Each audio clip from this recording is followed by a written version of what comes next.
Well, welcome to the Smithy.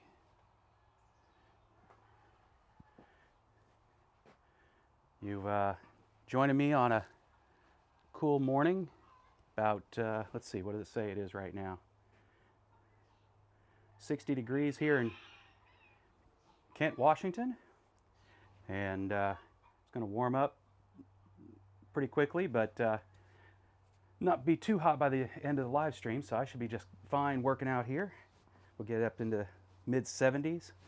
Some of the most beautiful summers in the nation here in the Pacific Northwest.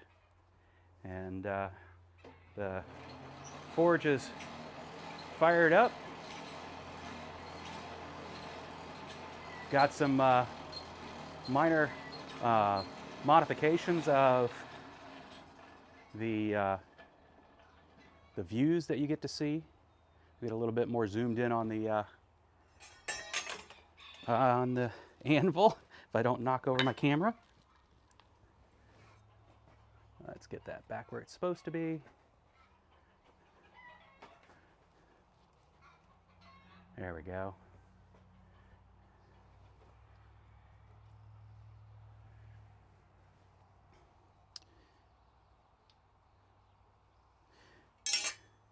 I also upgraded some of my tooling. Black Bear Forge is always talking about these. He ends up taking from the top of the two here. Let's do it from here. From the top of the two here to the top of the one here on the bottom rule and cutting an angle off. I may end up doing that, but first I'm just going to work with it as is. I think I can already see a reason to do it. That is to make it so it doesn't want to fall off my anvil so easily. So I can actually start doing actual measurements before I start working rather than eyeballing it all the time. Let's see, and then I'm trying to get it so the chat will talk to me. You'll actually hear it.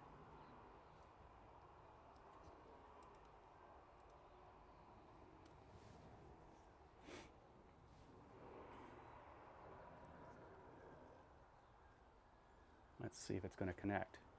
Yay, it claims it connected. So, with that in mind, let's get this party started, huh? I've got a nice fire going. Let's see, window.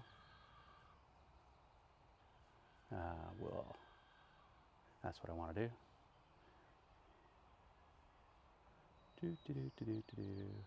Appearance. That's what I want to modify.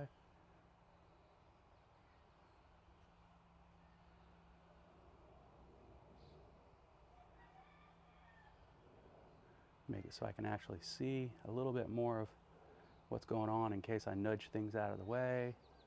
All right. So, fire's already going.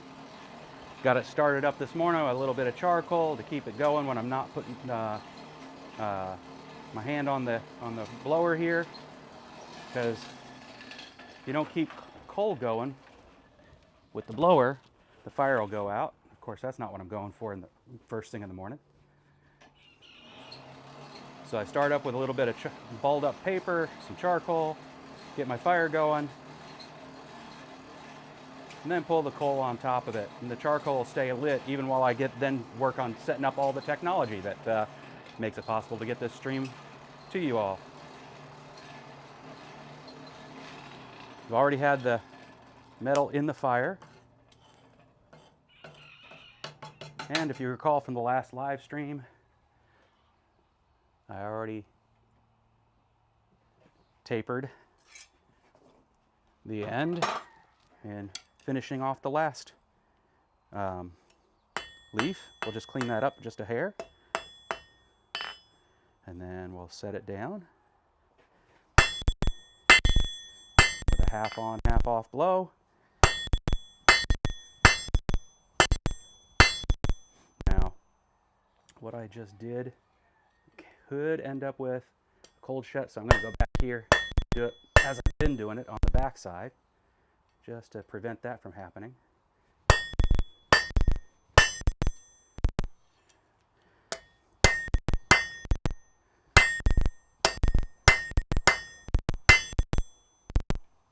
There we go. No cold shuts. I'm a happy camper.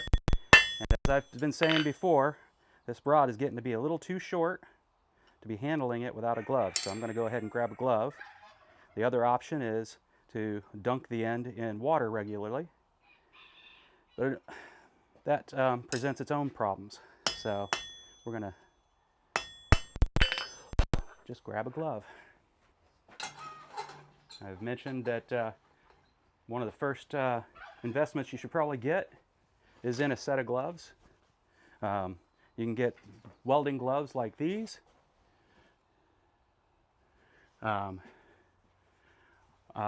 You know, rather inexpensively. You can get some hot mill gloves, which is what John Switzer over at Black Bear Forge uses. I may look into some of those. They look like they might fit a little better.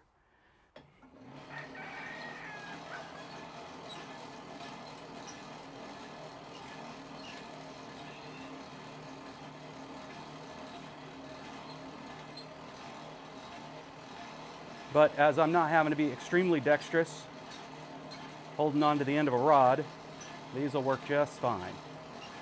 So, oh, I got the safety glasses this time. They'll be living permanently out here in the smithy. The mistake I made last time was going back into the house with them and then trading them for my others. That didn't make them quite as accessible. We're going to go half on, half off to draw this out.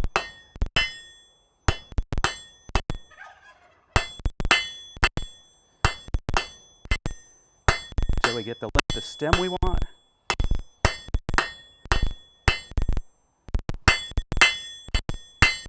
And why half on, half off? And that's because you're using the edge of the anvil as a fuller. If I go full face, then I'm actually just squishing the metal and it goes in all directions.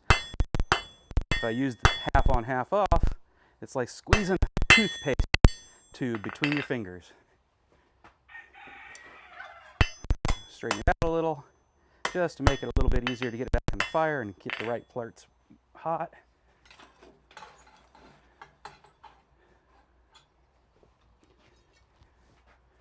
Push my coal back in. It's easy to pull a little bit out while I'm pulling out the material I'm working.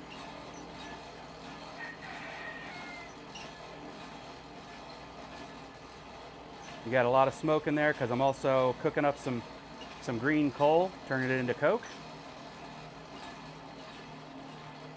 But the smoke pushes right out of there, up through the chimney, simply because the heat takes the easiest route.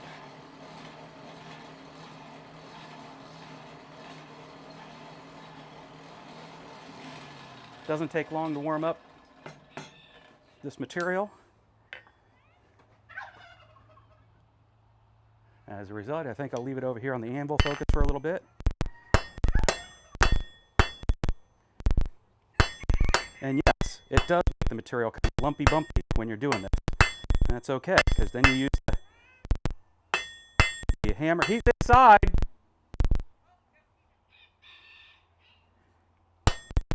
Sorry, my wife was calling my tiny dog. I've got 6 dogs of various sizes, including horse and greyhounds.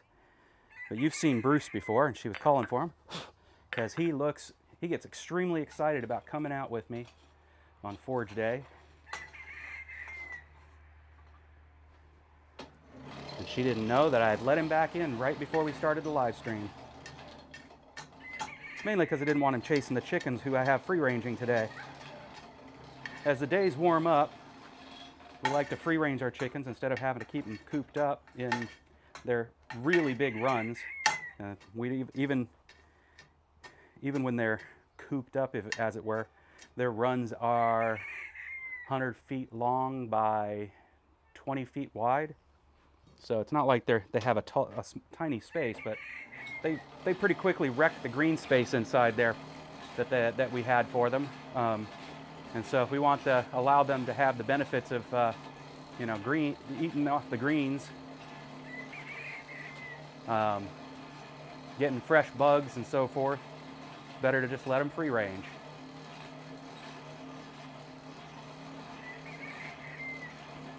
And benefits. What are the benefits, you say? No, you didn't. Benefits are basically healthier chickens, tastier eggs, happier chickens.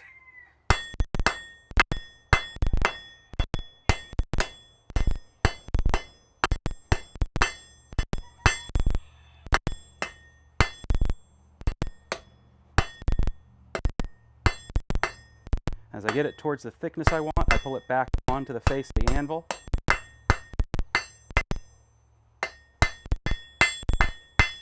Smooth out the lumpy bumpies. Try to square things up. As it gets small, it likes to twist. That's not a big deal, as you can see, especially because we're going to end up rounding it all in a little bit. We're getting close to the length I want. Need to take off just a little bit more from this side. It'll be the length I want, and we round it up.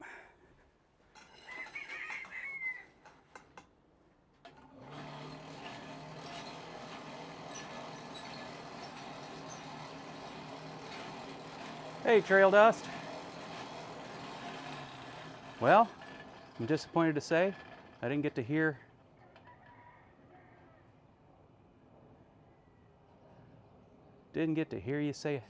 you say howdy, but look, fortunately I'm still keeping an eye on the chat here. I really wanted it to actually speak the messages. I haven't figured that out yet, I guess. Maybe I don't have the volume up. Ah, that's what's wrong.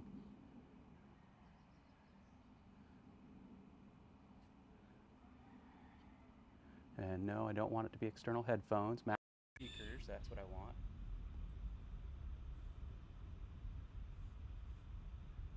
All right, let's see if that worked.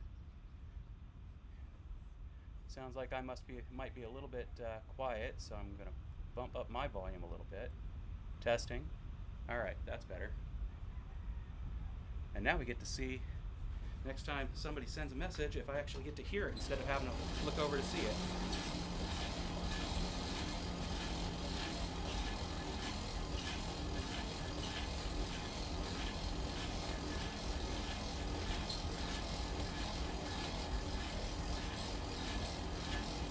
Trail Dust 55, I can hear you.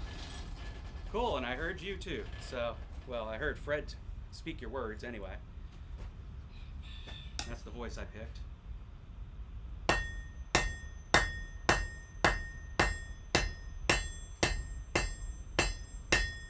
I need to figure out how to get some time. I should have done it when I took some time earlier last week to go and get myself an oxygen tank and set up for doing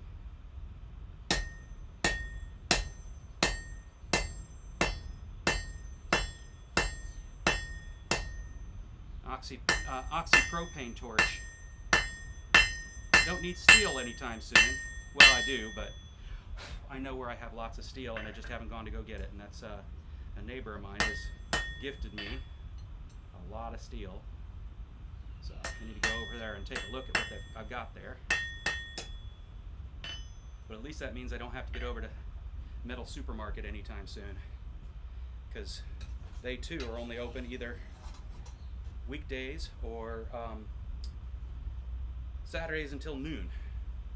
Same as going over to the gas store, the welding store, gas and welding store.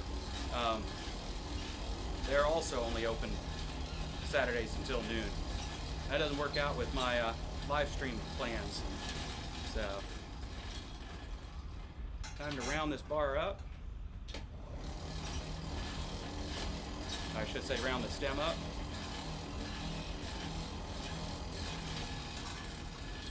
So you're seeing me move it back and forth in the fire a little bit just because I don't need to actually start up the whole length of the forge for this.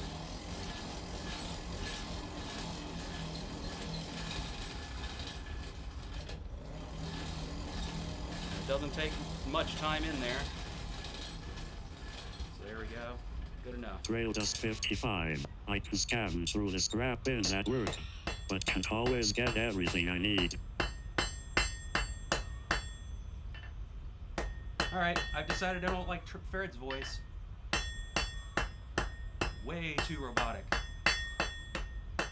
But it does work. Yeah, I mean, obviously if I need to get some tool steel, I think I'm going to have to go visit them.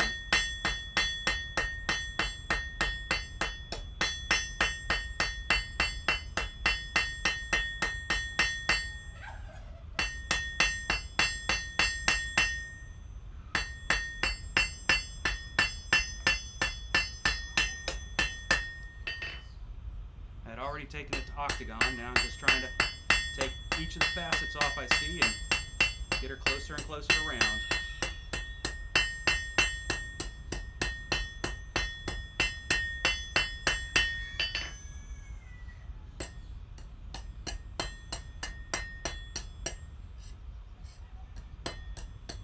Getting it right here at the corner of the leaf is always a little more difficult. Let's see, I see a pretty sizable facet there. And this you can do well into the black. You don't have to have forging colors to planish, because you're not really trying to redistribute a lot of mass. Only a little bit.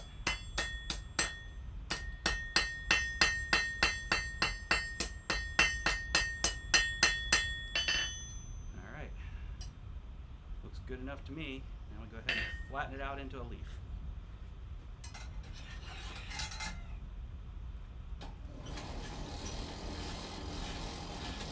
There's more mass on the leaf, so this will take just a hair longer, but I gotta be careful not to burn the leaf off the stem. We're gonna keep an eye on where. Might even have to turn it up a little bit because I don't want to burn off the tip of the leaf either.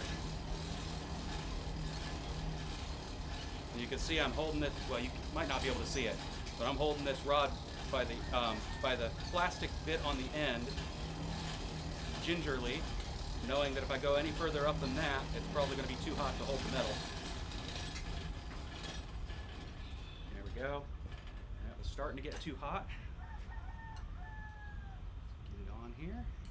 Give it a smoosh. I'm using the flat side of my hammer at first. Then I'm going to come over here with the round side.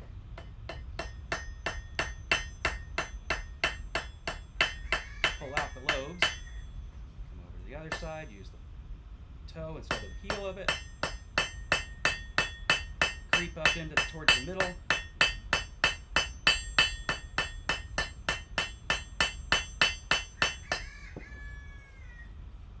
Listen to the fireworks that are going off. For those that are watching from Canada, hope you enjoyed your Canada Day. For those of you here in the States, hope you have some fun plans for the 4th. All right, there we go. Give that a scrub because I think I did get the tip a little bit burnt. This should knock off some of that.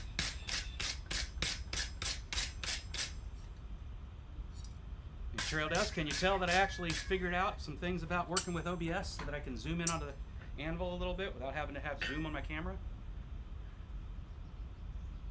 Hopefully you're getting a better view of things because of it. So there we go. We now have a leaf. We'll go ahead and shape it a little bit over here in my stump, what would we call that? Trail Dust 55. Miss Chris New.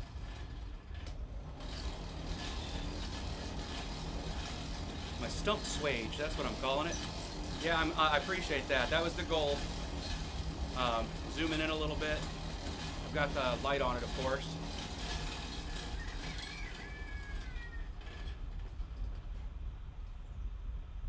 You're not going to get to see me swaging the leaf, but I've shown it in previous live streams. If you're confused with what's happening right now, go take a look at one of my previous live streams.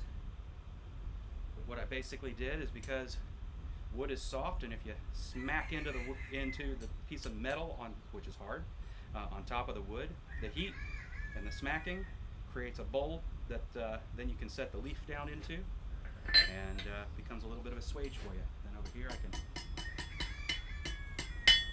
well,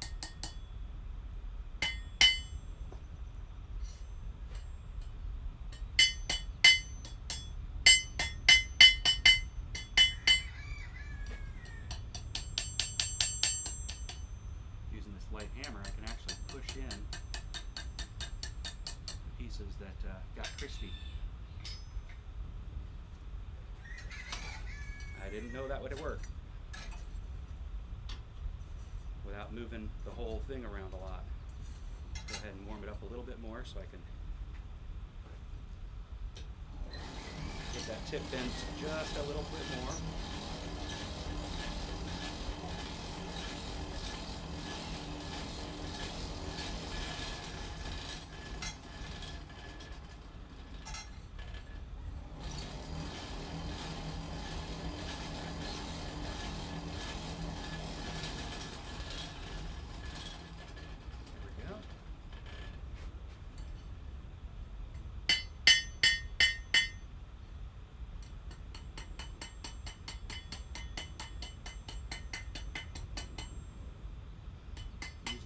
Of the horn here, I can actually pour it in the crispy bits a little bit.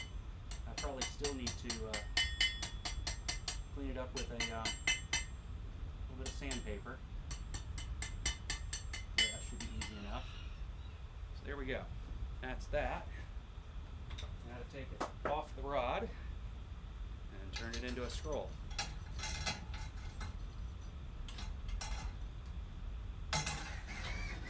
First thing I'll do is warm it up where I want that to happen a little bit, so I can bend it without it snapping.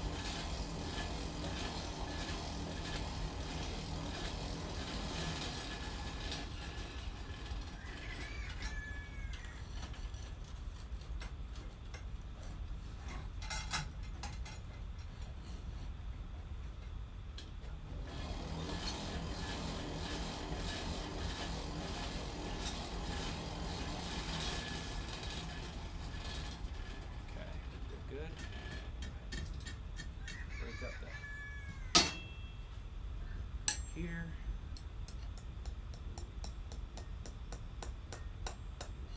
Bend it up. Alright, now things shouldn't end up burning. And if you recall, I mentioned something about the sticker being an early warning device as to why I don't have to wear a glove all the time when I'm working with rod. The sticker's glue just melted, came off there without me having to work at it. And now I know for a fact that even out here at the tip, I need to have the glove on, and going forward from there, I'll be having to pay attention to what heat I'm feeling through the glove, because yes, while the glove is less prone to burning, heat still transmits. Once I start feeling some heat coming through the glove, it's time to definitely switch to using tongs, and I'm probably going to retire this rod from this activity and save it for some other activity, some other project. But now that sticker's off there. So, people have asked me in other live streams about personal protection device. I believe in it. I also believe in being smarter than the personal protection device. No personal protection device is going to save you if you don't understand what it is you're being saved from. So first bit of personal protection advice is the first rule of blacksmithing: all metal is hot. Don't forget that. And what that means doesn't mean literally all metal is hot. It means you need to approach all metal as if it's hot, as if it will burn you. You know, every new smith is going to end up burnt. But and that's just simply because this is a craft that pops off little flakes of forge scale, lands on your hand. You get the nice little moment of, ow, that's hot. But if you take the proper precautions and have the proper awareness, you won't end up seriously burned.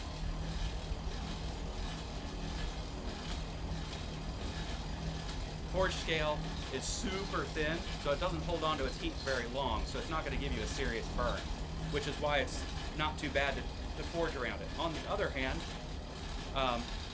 if you're, let's see, they're nice and hot. This is the place where you would break out a pair of pliers, a needle nose pliers or something. I'm just going to grab this scrolling tong, and I'm rolling this right into, and this one. Trail Dust 55. I get burnt all the time. Years of experience at getting burnt. Yep. That one didn't go as pretty as all the other ones, so I'm going to end up tapering that to a fine point and then scrolling it nicely. So, but yeah, years of experience at getting burned. We're going to cool this off. It's actually, I'll leave it up here. Let it just air cool. So I'm going to put away the scrolling tongs and get a pair of actual tongs. For you could use a pair of flat nose pliers if you're new to this and you just haven't gotten around to making anything. It's been done time and time again on various blacksmithing channels of how to make a pair of tongs without a pair of tongs. And I think I'm going to do one myself and then give away the tongs that I make.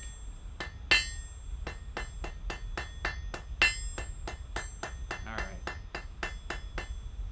I can see there's something there. Let's see if I can pop it off with... Yeah, there we go. So what just happened, if you can see that, is I was forging it too cold, and we got a fracture at the end that chipped and fell off. So I'm going to heat that up, get the rest of it off there, and then finish what I was doing.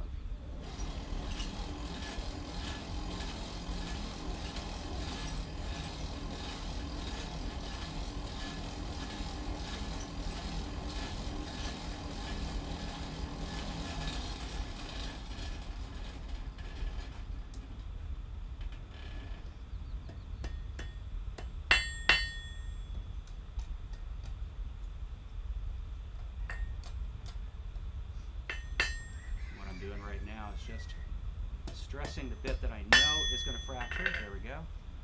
Right off. Alright, now we warm it up and try this again. Get a nice little stroll on there, twist it around into a ring. Bob's your uncle. I'm not working this very hot because it's very easy to just create more fractures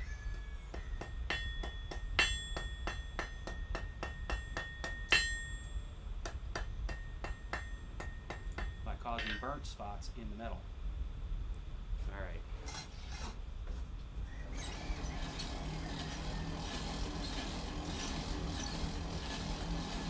You're going to see me do a tiny little stroll here.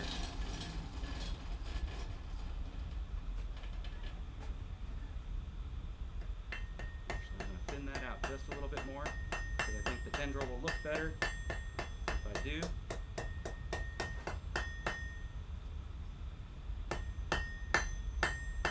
Should do it the traditional way instead of showing you some hack shortcut, which is create a square taper, because hack shortcuts don't typically work anyway. Alright, there we go. I probably could round that right now, just because it's so tiny. But I'll warm it up just a little bit to prevent fractures.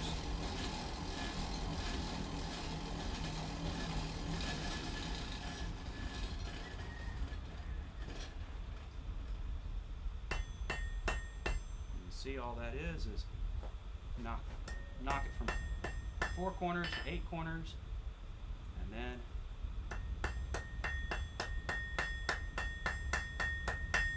take those to, I mean, if you want to get really complicated with it, you could take it to 16 corners, but we're making a stem here. It doesn't need to be perfectly round. This needs to look pretty close to round. But if you want perfect, make it perfect. Alright, there we go. Nice long taper.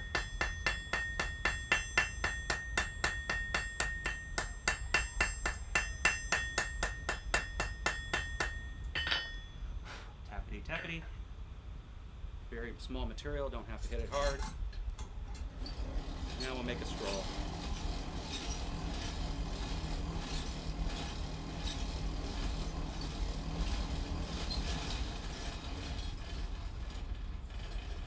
Alright.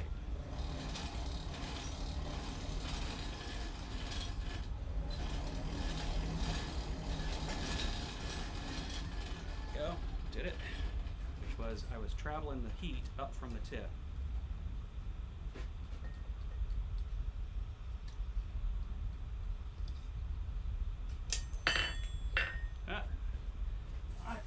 Something to drink out with me.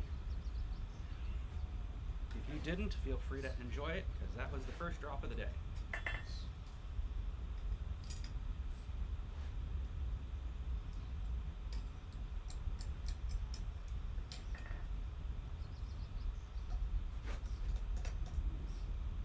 Unwieldy at this point.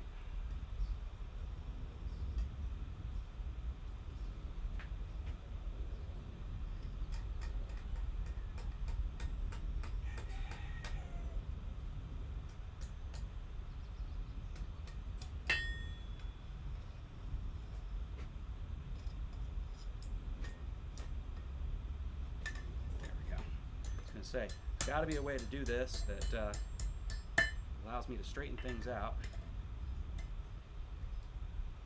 There it is. Take it over to the corner. I don't have to take it across the whole anvil. Work it from there. And this stuff is so small that obviously you can move it pretty easily, even while it's, quote, cold. Remember, all metal is hot, and in this case, that's still true. That piece will burn you at this point. You'd have to give it another 15 minutes, 10-15 minutes, and then it would.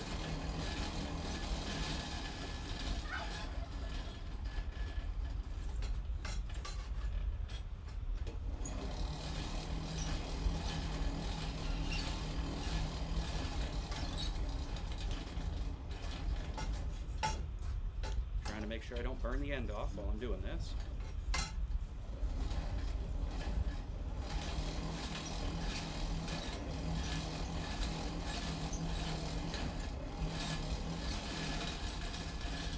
Alright, got a little color in there. Take it to the next little bit. Just bend it over, come over here, smooth it up by finessing with brush strokes if I don't lose my glove. That's right, I need to get rid of the glove. That'll make my life easier. I don't need it anymore for this.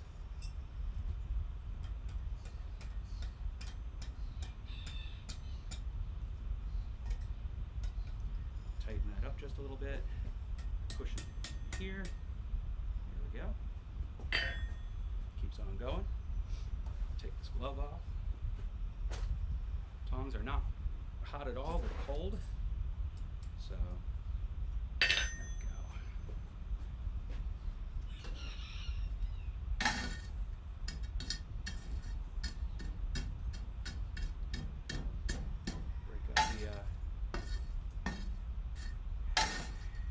newly formed coke will be more effective.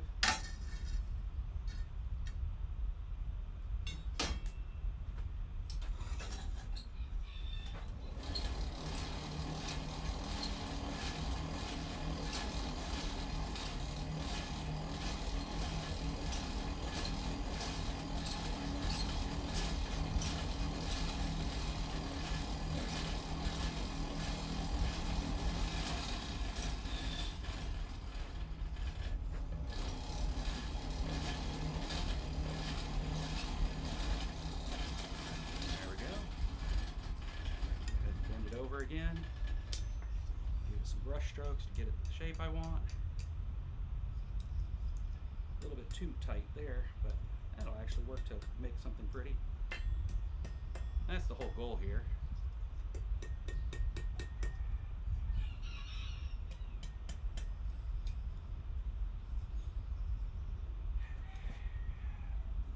There we go. Use all the tools at your disposal. There we go. That's not bad. And now, we can loop it around. How do I want to loop this? I think I will loop it around that way. Yep.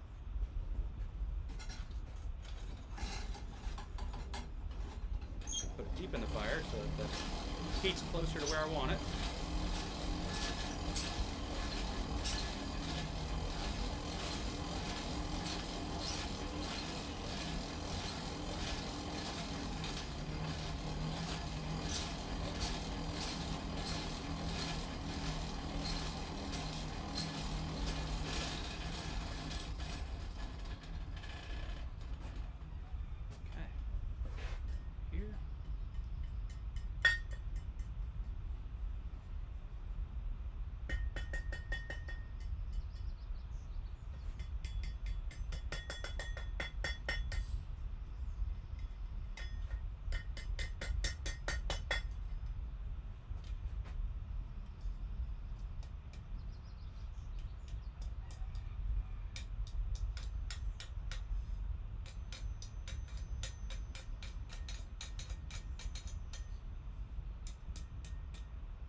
Trail Dust 55. I just stepped away to get a sandwich.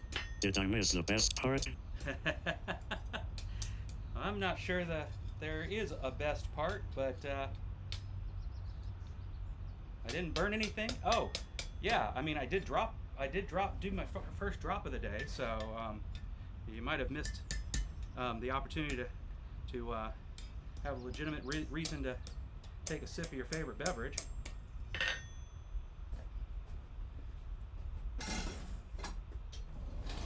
Just about done with the leaf, and then I'll move on to putting some finishing touches on the pair of tongs I've been working on. I was saying earlier, I think I'm gonna, it's been done and done and done, but I think I'm going to set up for my first giveaway ever by doing a live stream where I walk through, or a couple of live streams where I walk through making tongs without any tongs. What I've been doing recently is making tongs out of railroad spikes. You still have to have something to hold that spike with. And while I highly recommend going to, he's not a sponsor. Nobody sponsors this channel yet. Not big enough. But well, I highly recommend going to Ken's Custom Iron Works and getting your first set of tongs by buying one of his, or a kit of his tong blanks. Relatively inexpensive way to get started as blacksmith. I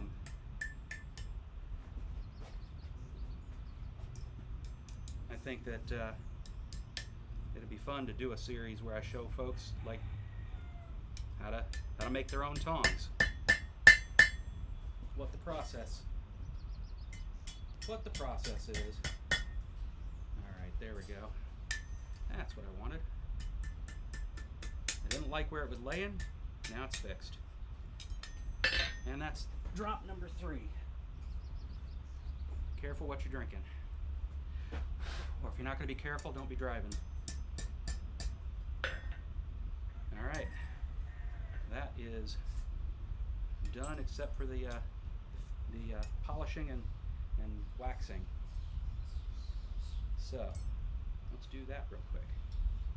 This time I think I've got something ornate enough here that I'm not going to be able to get in with my butcher's block brush. So I'm going to break out the Whirly Dervish, the Infernal Beast, and buzz it. Let me mute you for a second so you don't have to be dealing with that noise.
Alright, all done with the rapid finger removal device.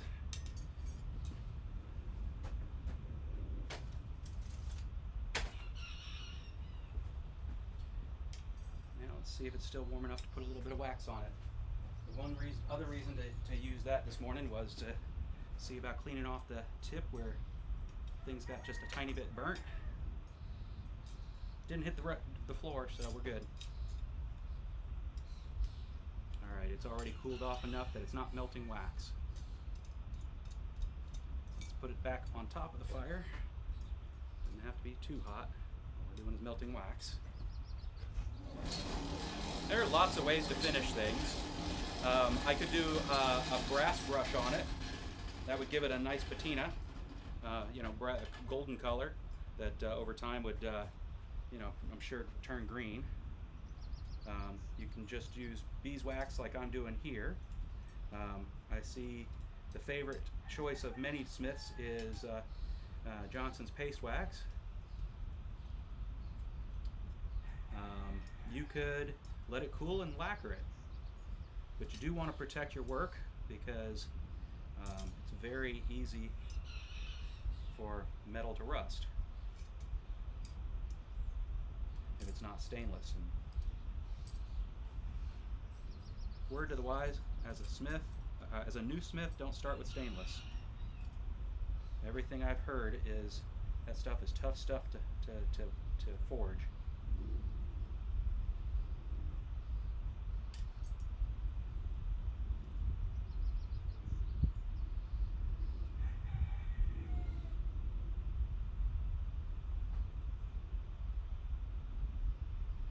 I'm really trying to get into every little nook and cranny on this thing. Trail Dust 55. Don't forget boiled linseed oil. Ah, that's right, boiled linseed oil. If you've got something that doesn't need to be food safe, or flaxseed oil, which is basically linseed oil is what linseed and flaxseed are the same thing. But the difference is that boiled linseed oil often has materials in it to make it cure faster. Whereas if you just use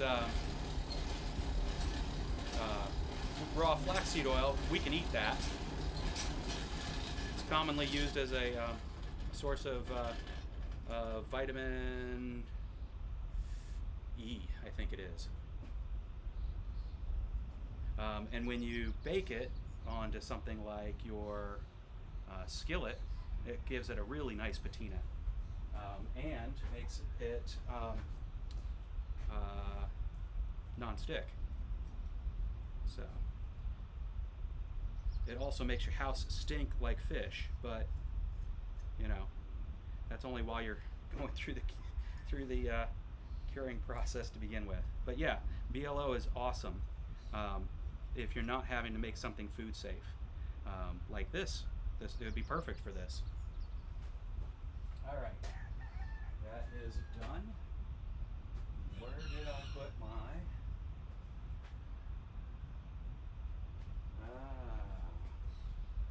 Not good, not good. Maybe I set it on 200. Yep, there it is.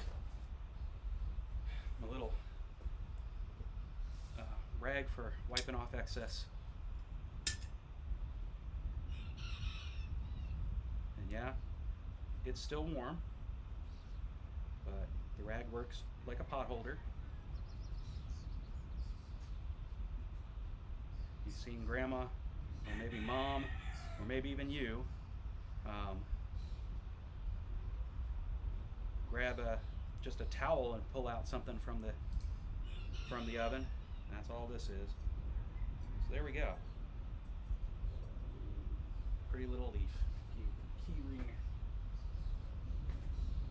So we'll end up doing like I do with them all and put a little silver loop on it, and then just for fun I also put a little clip on it.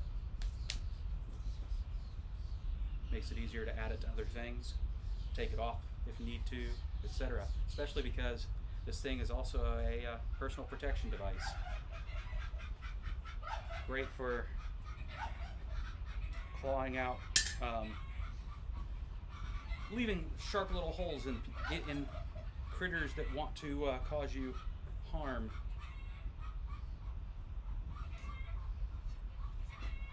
Most of those critters are probably of the bipedal nature.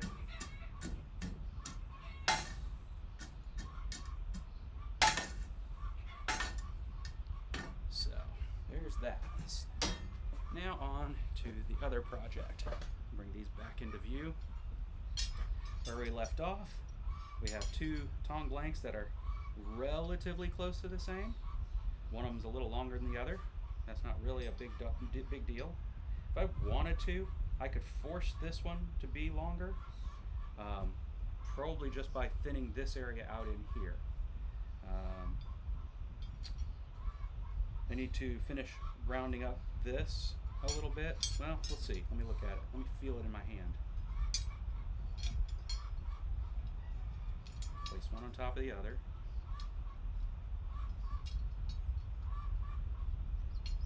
Doesn't feel bad, but yeah, I think I'd like that to feel a little more rounded. And of course I could always just take it to my belt grinder and smooth it that way. It may be the way I go. Be a lot easier than trying to do it here.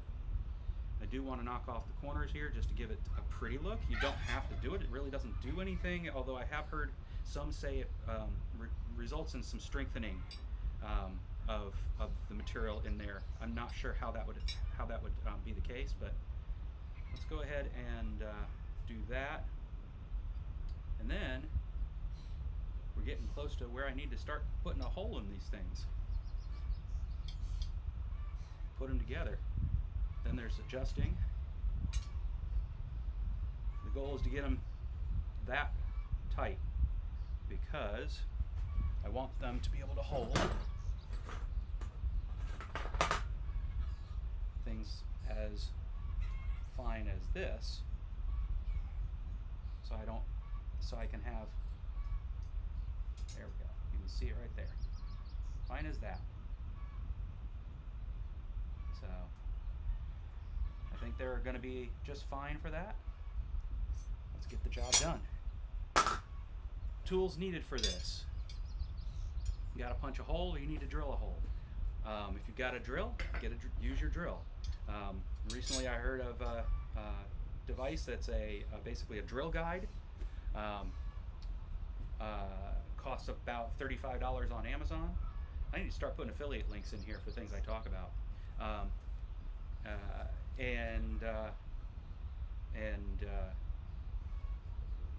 That might make it easier for you to make sure your holes are straight. But frankly, if you've got a steady enough hand, just break out your drill and drill a hole in there. But I created punches for this purpose. So one of the first things I made was a round punch and a square punch. This is, I think, just a drift I made. So, not very complicated tools. You'll see here that this one's a square that's tapered, so that way I can make this square hole a little bit bigger by drifting it. This one is just a punch. I've got a little tiny point on the end to make it so I can guide things, but you don't have to do that.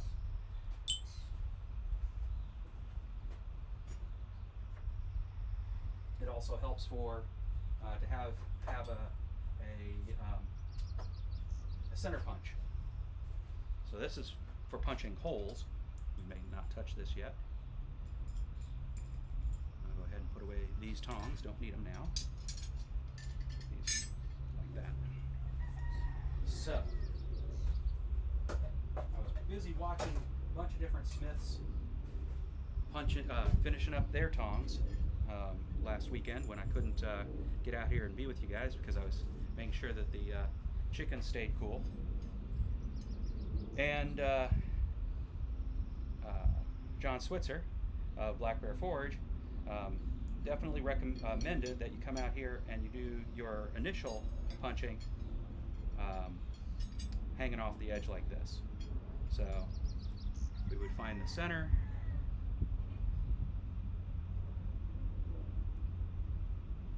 And because I don't think this is I can't say for certain that this is a hardenable material, though I went through the process of hardening it, I'm going to go ahead and put this in the fire, get it warmed up, and then I'll mark it and do a punch. So back to what I was saying, and that is, you come out to the edge of your anvil and hang the tong nibs off the edge. You start your punching here, and then while it's flat, you can then go over your Pritchell hole and finish the job. If you had done it the other way, you wouldn't be able to do that. So, things to keep in mind, order of operations.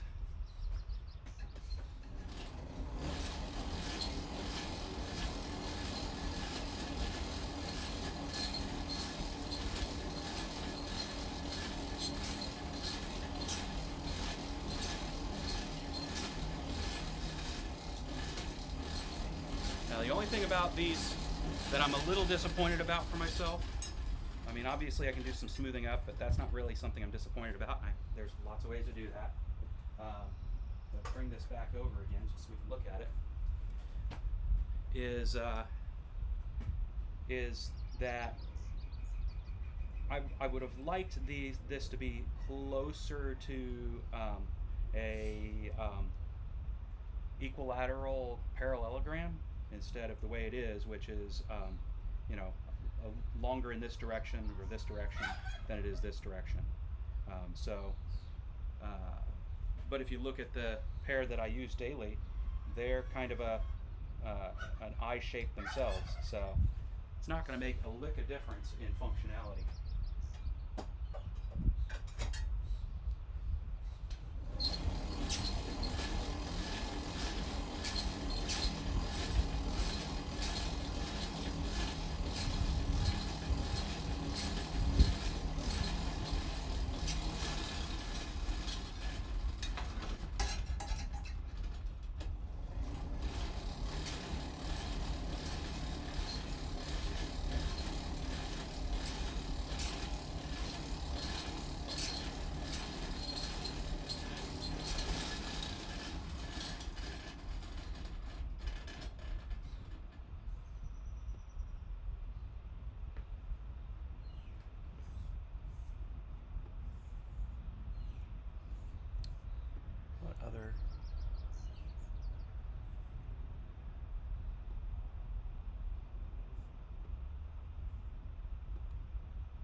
see if that sounds any better. Fred is not a great sounding text-to-speech, but I'm not having a lot of hopes that they've selected good ones.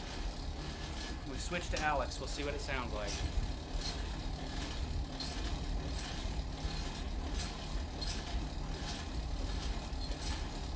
Switch to Samantha next to see what she sounds like. It sounds like. Computer. Anthropomorphizing. Alright. It's hot enough to get started. Actually, let's go ahead and put it back in and see if we can get it hot enough to get it done in one go. Just because it's fun to do that, not because it's necessary to do that. If it takes you 5 tries to get, 5 heats to get something done, take 5 heats.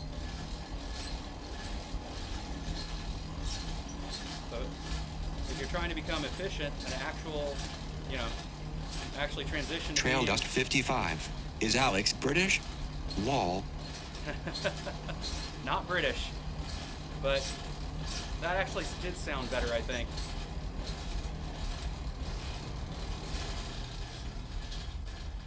Yeah, but if you're wanting to become an efficient smith, then obviously you need to see if we can find ourselves middle there. Hit it, we'll take a look, we'll adjust if we need to. That looks about right. This is another Trail Dust 55. Yes, better. Yeah, definitely. Yep, there we go. That looks like it's in the right place. This is one of those times where wearing the glove might be the smart move. I think I will put the glove on.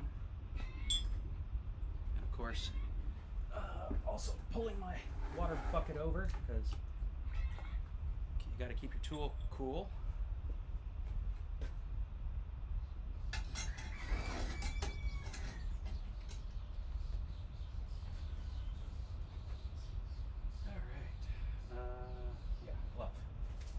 ADHD is a bitch. Alright. And this time the glove is not for holding the piece you're working on.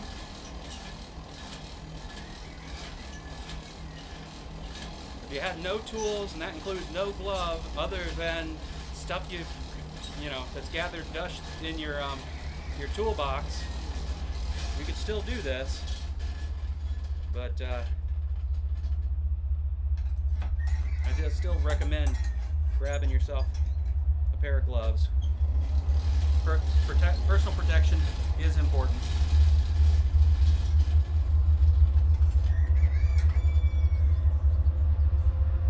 You don't want to start a fun hobby only to have it end really abruptly. You'll notice another thing I have in the Smithy, and you definitely want one too. Fire extinguisher. There's not a lot in this Smithy of mine that's combustible or flammable. There are stuff, and just in case something should happen, you need to have one of those.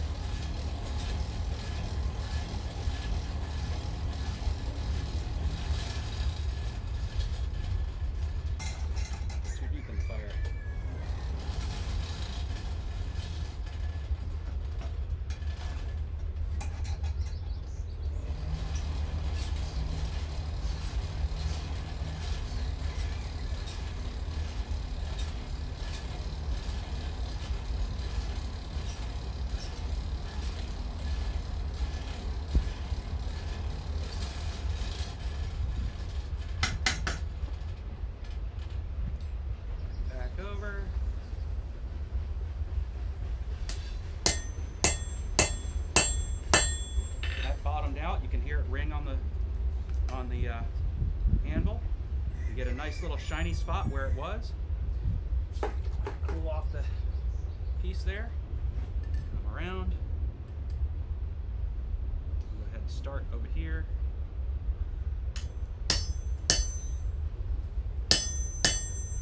Go over the britchel hole to push it through.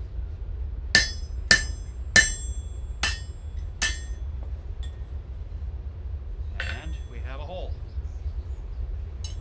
drift that a little bit to get a properly sized rivet in there. That's just perfectly fine. Now, what did I actually bounce? Oh yeah, I bounced off the key ring, so now I gotta go find that. We can set that aside for now, because that's one done.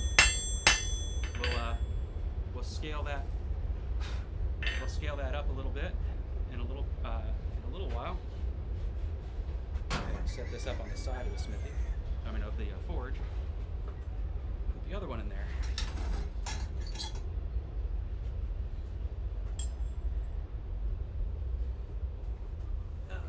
Yep, there it is. Let's see if I can pick it up. Doesn't lose a whole lot of metal when you do it this way. Of course, the question is, can I pick it up with a pair of gloves? And the answer is no. I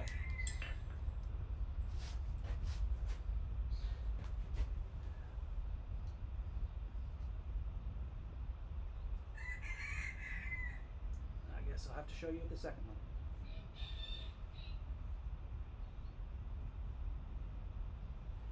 Let's find the key ring so I can put it away. I hope it didn't fall in the bucket. It did not. So it bounced around somewhere around here. Oh, there it is. And yes, it's now cool. Throw that in my pocket so I don't forget it. Bring her back in with me. All right. Let's warm this other one up.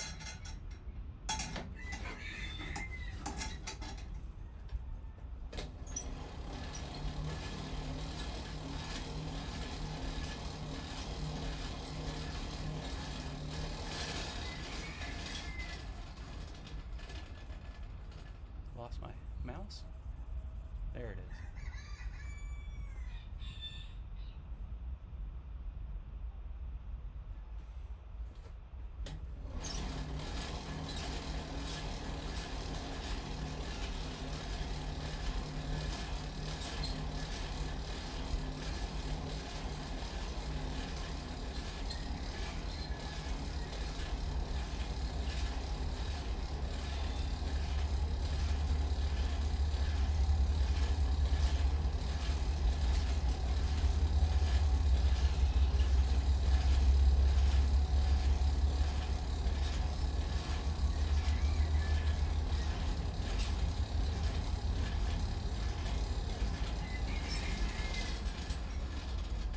I got these gorgeous here in the in just south of Seattle in Kent. We have these gorgeous bluebirds. They're called sterling jays. They absolutely love the fact that I raise chickens, because it means they get to go. They're just small enough.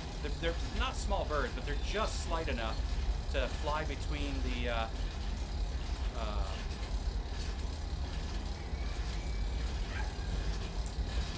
gaps in the enclosure for the chickens, and they like to steal their the grains I put down for the chickens. I'm watching one of them do it right now.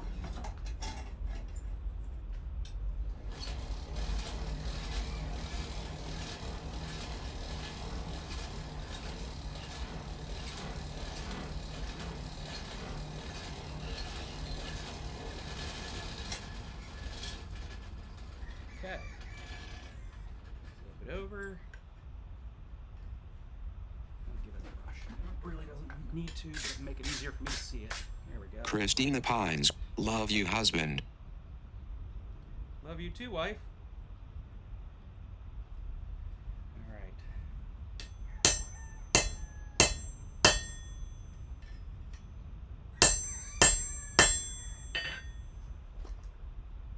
Cool that off. Flip it over. Find my shiny spot. Get a little bullseye here. Aim for the bullseye. Start pushing it through. Over the Pritchell hole. So we have some place to push through too.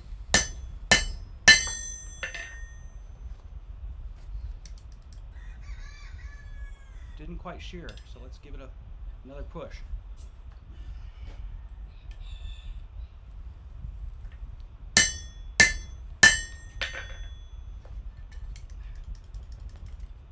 There we go, sheared right out. Nice clean hole. I have to admit, as a smith, that was one of my favorite things to learn, that I can create holes without a drill that are just as clean and round as any drill would make, and honestly lose less material in the process of doing it. You preserve material because it wants to, just like with hitting with a hammer, it wants to spread in all directions as you're pushing down on it.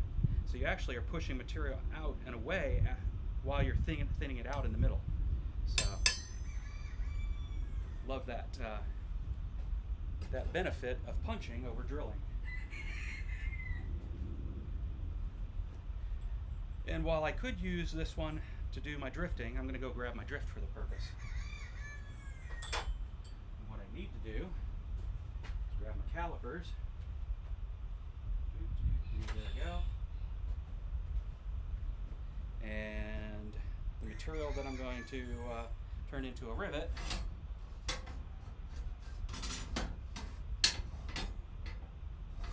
and decide how thick is my rivet going to be. So I don't know that this is actually, I'm going to use the full thickness of this thing, so let's see. First we're going to turn it on,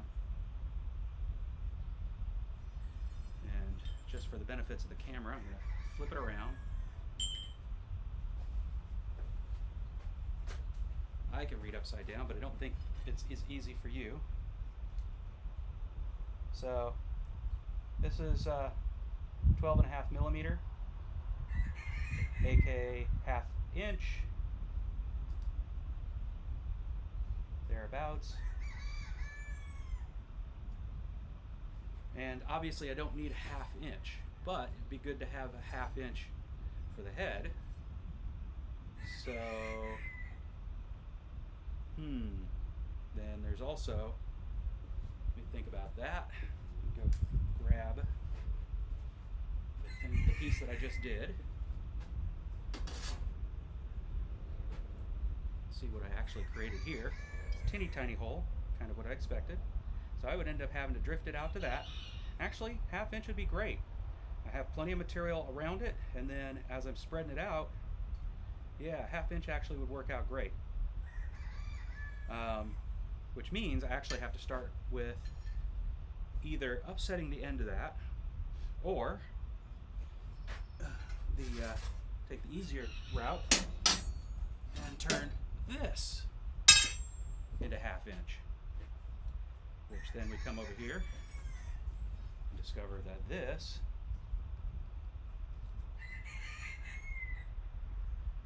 is 5/8 inch, if I'm not mistaken, aka 16 mil. So calipers are great on cold material. However, that's why I bought this recently, because then I can come over here and go, what is this? It is 5/8. But it doesn't give me the millimeters. So there's the one downside of using that. So that'll make a great head, and I just need to forge the middle down, and then I have to decide, do I forge it down to a ½ inch, or do I go under that and go to 3/8? I may end up going down to 3/8. Whichever it is I do, then I come over here and make sure that it's opened up to 3/8. So back to where the calipers would be handy on that, or this. Let's see. So 3/8 would be there. Nope, get it right. Right about there. So then I would mark that. So let's go get the marker to know just how deep that I'd want to drive this in.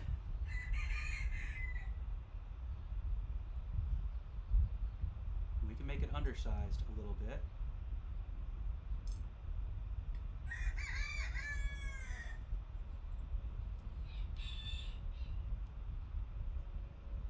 I drive it in any deeper than that, my rivet's going to bobble around in there, and that's not the goal.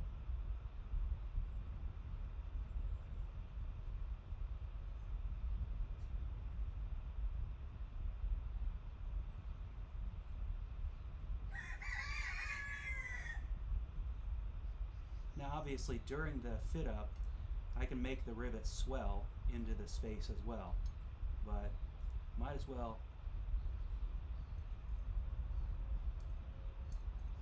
plan ahead and then allow for adjustments later. Okay, there we go. So all the way around it's now marked. That's how deep I would want to drive from both sides to get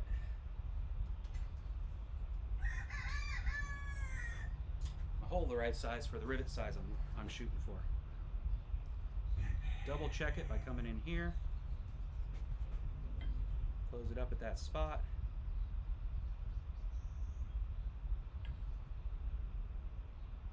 and that's 0.4 inches. And let's see if I can make that math. Yeah, that actually works out. So I'm in the right place.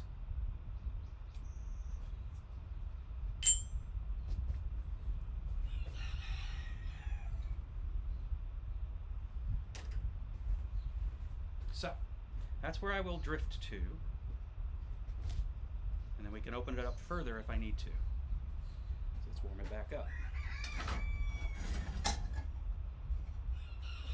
Put this away for the moment. Who knows? The time comes, I may end up having bought a 3/8 inch rivet, but I think I'd like to actually have the practice of making it. So.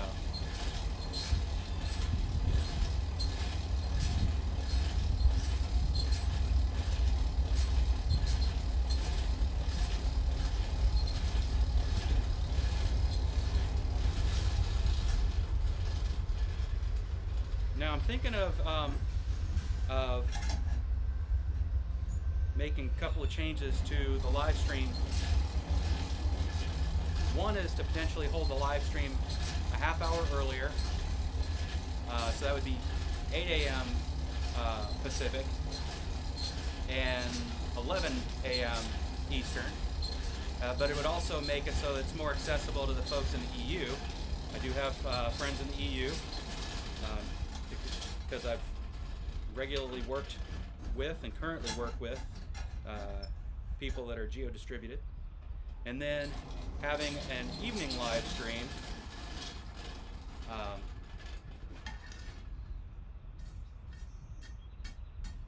I think Saturday evening, although it could be Friday evening. Depends on how I want to do this as far as who in the Asia Pac community is interested.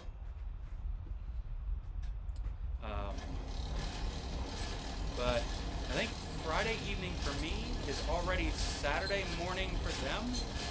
That might work out best. I could also do Saturday evening, which would be their Sunday evening. Sunday morning.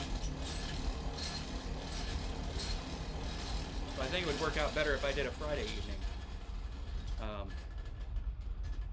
So, we'll see.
And that's why I'd rather use a drift than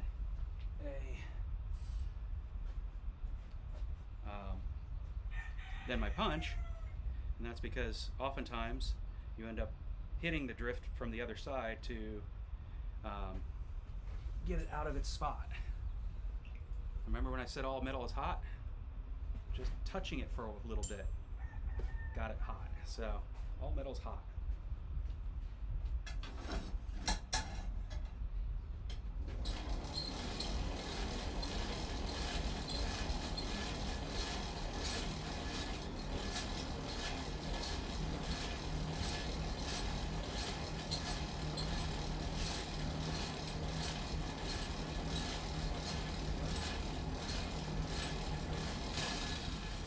Probably should use a different hammer for this, just because this is my nice forging hammer. I have this nice little Fisker hammer. Great hammer for starting if you're a new smith. Let me explain why. Number one, they're not expensive. You can pick them up on Amazon for a reasonable price. Number two, not a horrible weight to start with. It's a little heavy. If you're not used to swinging something, this probably will fatigue you. But you got to remember how to hold a hammer, and that is, well, first off, this has got a nice ergonomic shaped handle. So you'll put your pinky under here where it has a sway, and then let it sit in your hand in the bulge with these two fingers, and then let it pivot in your hand like this. Okay, loosely pinching with your finger and your thumb. So you get a lot of nice benefits out of the ergonomics.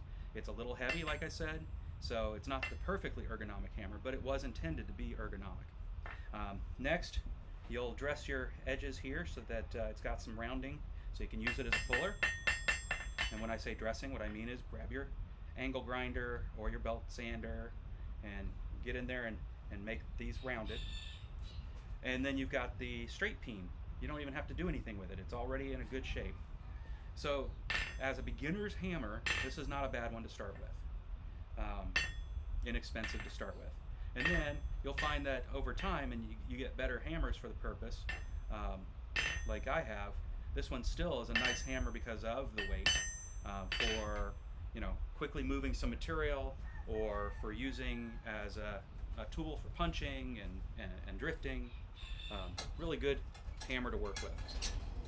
And I'm telling you, I really need to put some affiliate links into my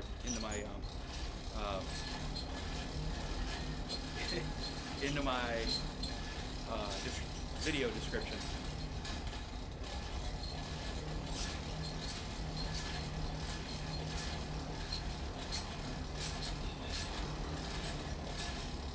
For what it's worth, if you haven't learned this already, affiliate links don't cost you anything.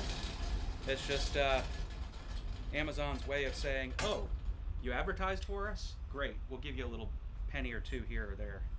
So.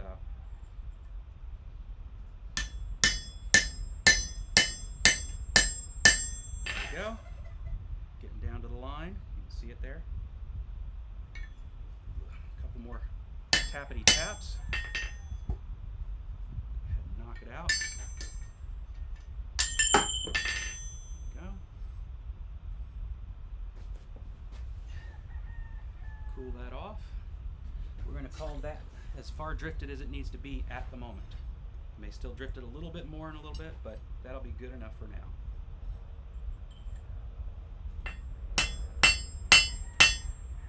Probably drifted a little bit from this side. That's harder to do, but can be done.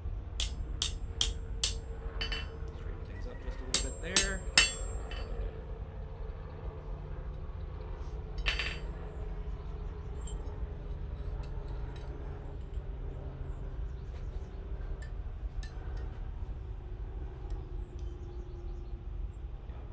Definitely have to drift it from this side as well. Let's try and do that.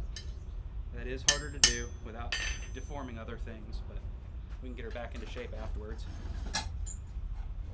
probably some trick I haven't thought of on how to drift from the bit or from the bit offset side, the nib.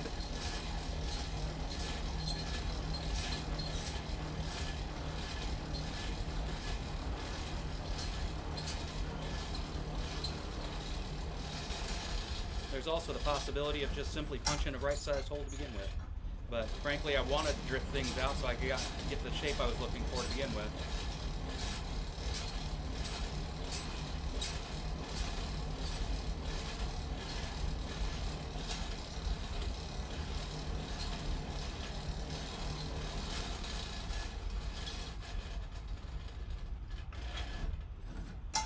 Turn that fire a little bit. There we go. Heat above, heat below.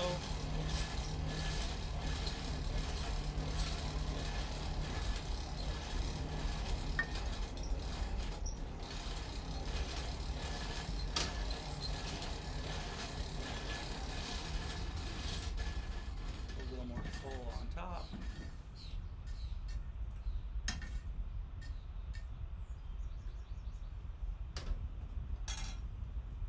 Alright, let's see if we can figure this one out. Drop this in. Now this is wibbly wobbly. This would be a lot easier if I had a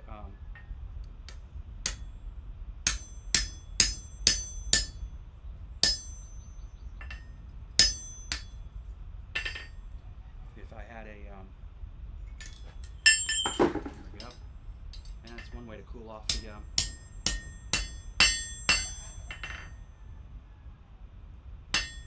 the punch. Just have it drop automatically into my bucket. There we go. Back into shape. And you can see it's not quite perfectly round at the moment, so I'll have to work on that just a hair. Probably need to just turn the punch a little bit. No matter how hard you try, it's very difficult unless you have a lathe to make things perfectly round. So while my crayon is starting to come off, there it is, I can also see where I've punched up to because it got heated up. So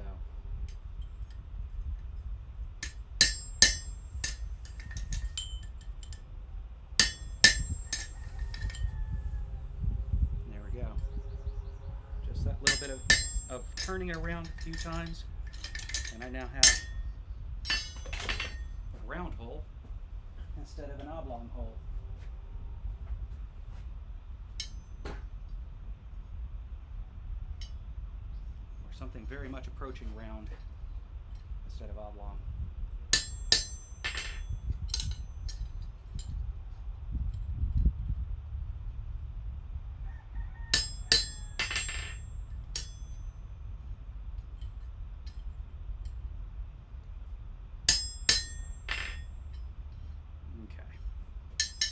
One done. Let's do the other one. And you can see from beginning to final size. And you can the other thing you can see is it maintained the width between the whole edge and the hole. So Trail Dust 55.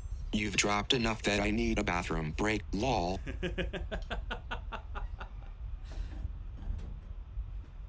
I don't think dropping the punch counts.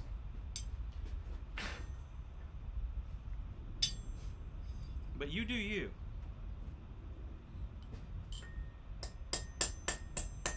Dress up the tip a little bit here. The better way to dress it up would be to take it to a belt grinder.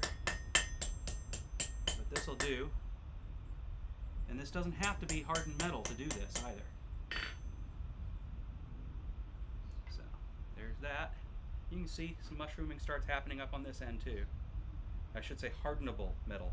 Drifts don't have to be hardenable. Beneficial, but it's not necessary. Beneficial in that you don't have to dress it up as often.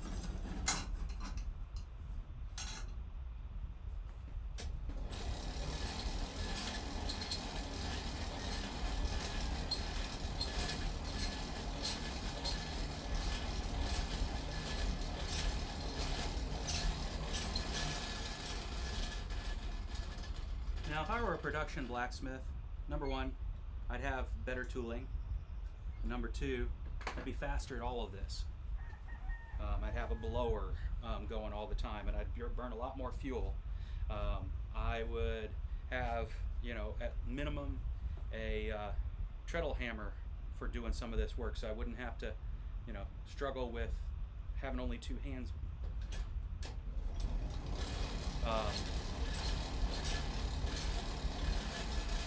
But I'm a hobbyist blacksmith, so I'm here as much for just pleasure as I am for for learning a skill. So.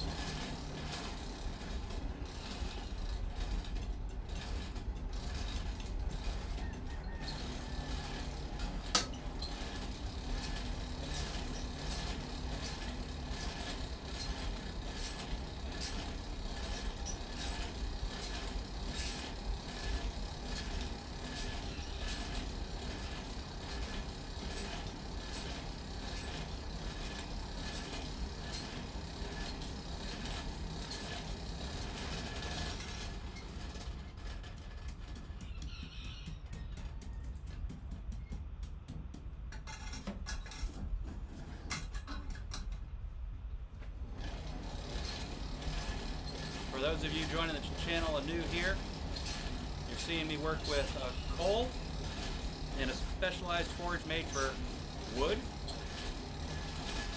Works perfectly well. Actually, I find in some respects this seems to work better than most of the coal forges I've ever seen. I've never had to do a whole lot to unblock my airflow, including I really don't seem to see clinkers in my mix. It could just be the coal I'm using. But what you are seeing is a lot of smoke right this second as I take the raw coal, the green coal as they call it, and cook it into coke, which is the material that actually gets hot enough to forge with. Neither coal nor coke will burn if just let alone. You have to add the air. Alright, let's try drifting this from this side first this time.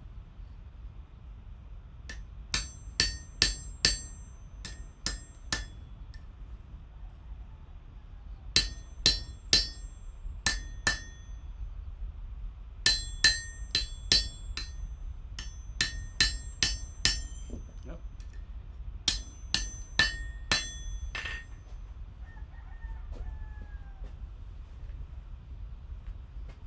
When your punch does fall, take care never to touch the end that was just touching hot metal. You will not be happy if you do. Alright, let's cool it off. And take a look again at where the crayon was. I think I'm going to go remark where the crayon was again.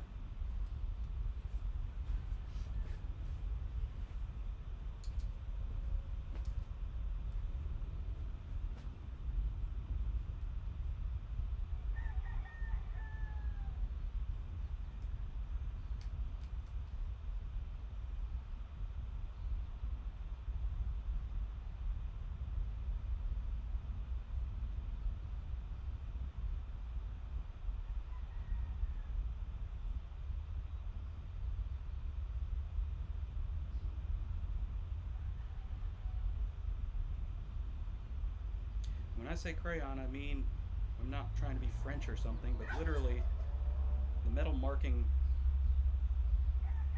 device uses basically a silver crayon.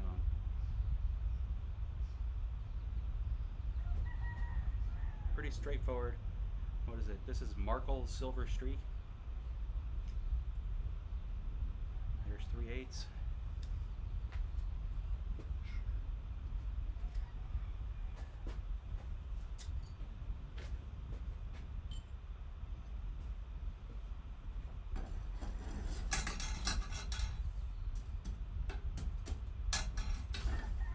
As coal cooks into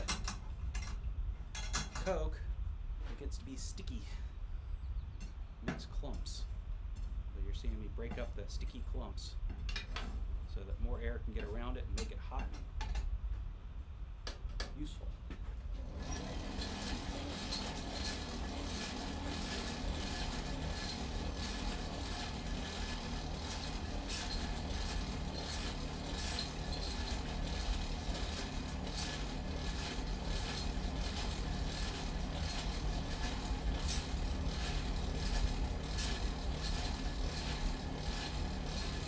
Yeah, last weekend it got kind of crazy here. We've never seen 90-degree weather the whole time I've been living here. It's been about, I can't remember, it's been 8 years or 9 years. My wife remembers better.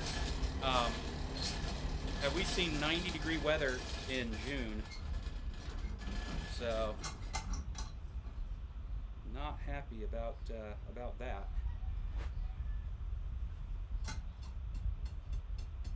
Fortunately, we shouldn't get too much above the 80s going forward for a little bit. 70s for today, maybe tomorrow.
Side. Let's go back through this side.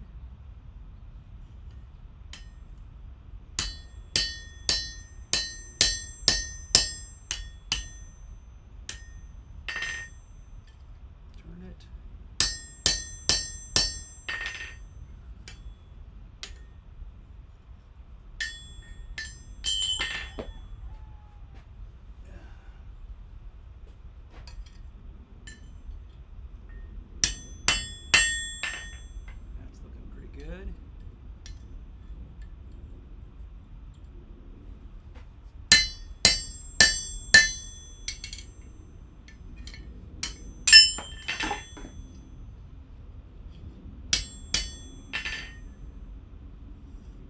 All right.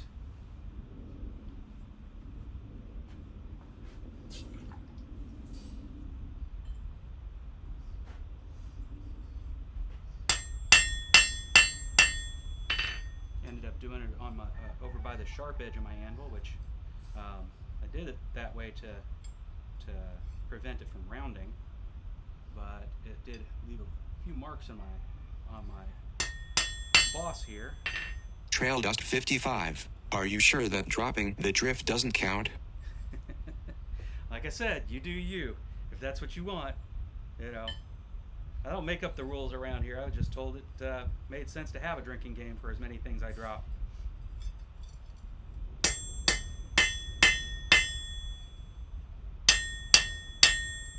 All right. Pretty happy with that.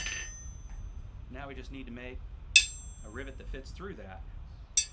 I'm going to do some probably do some cleanup work off camera, just to make everything nice and smooth, because smooth works better.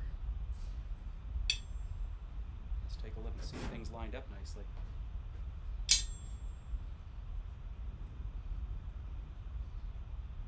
Indeed they do. So I probably could have had the hole a little bit closer and it would have done better, but I think that's all something I can deal with in final adjustments. So pretty good, pretty good.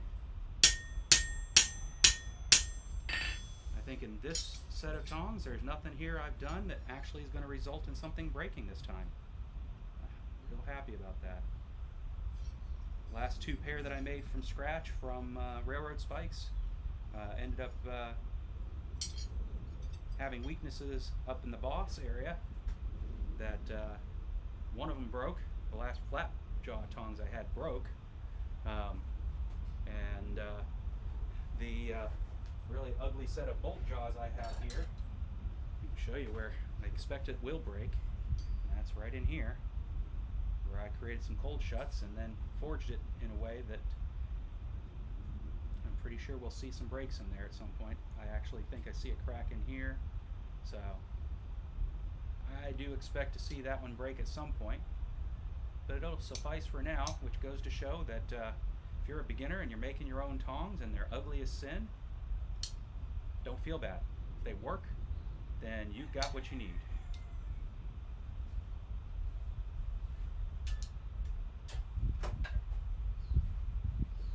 Get to the point where you're a better smith and make another set. That's what I just did. Learn from your mistakes.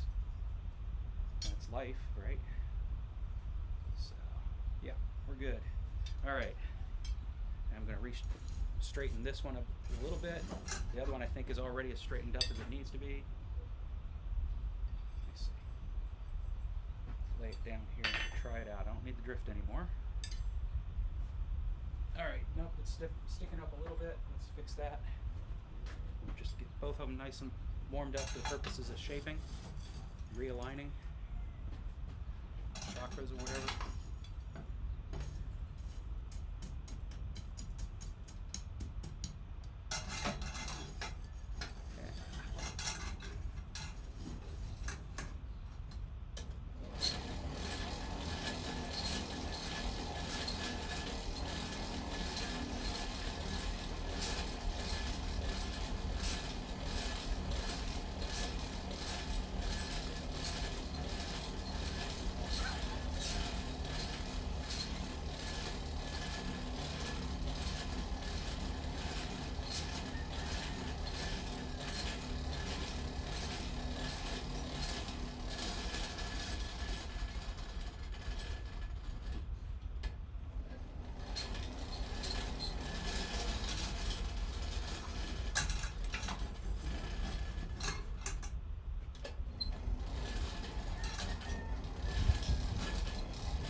Definitely a good day to be out in the smithy.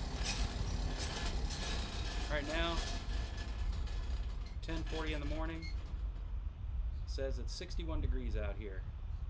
I shouldn't expect 70 until 2 p.m.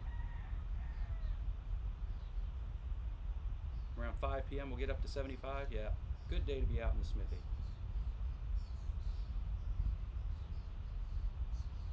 And Apple tells me I actually got enough exercise today too.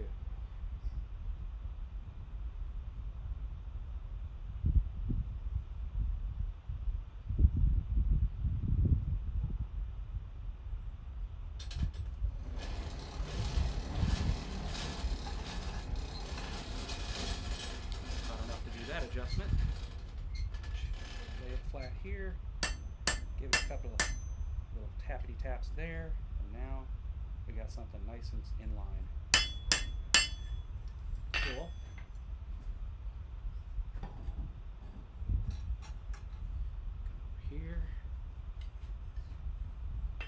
this one's off in the other direction. Let's fix that.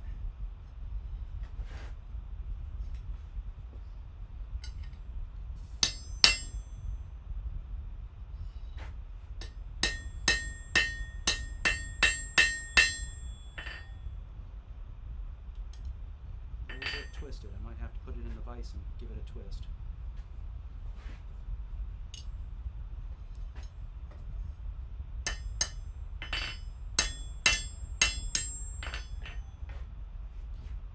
See it right there, a little bit twisted. Let's get it warmed up and get it twisted the right way.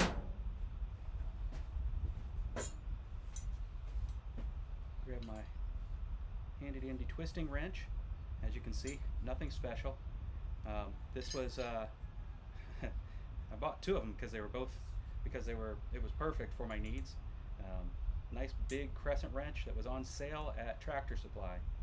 You know, in their random tool sale bin that they could keep. And then I just welded this on. Now frankly, you don't need to do that. If you're feeling, you know, you need to get a lot more leverage instead of one, or you want to make sure you're keeping things straight, you can come over here and get two of them. Like I said, I got two of them. For me, it was beneficial to have this for my propane tank as well, when I run my propane forge.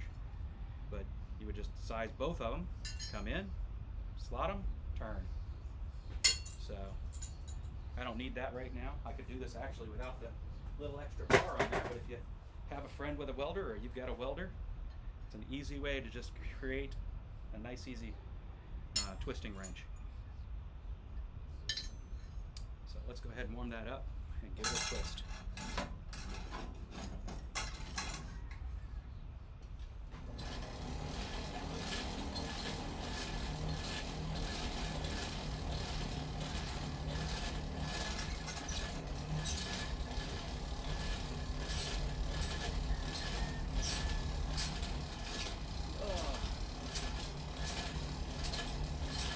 For anybody out there that's a chronic pain sufferer like myself, I feel ya.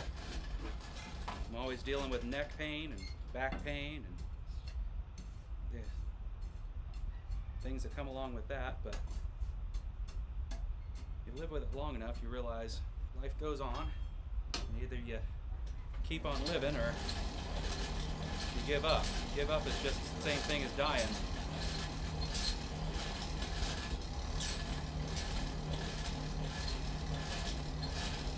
You're going to see me always popping my neck or giving a little moan.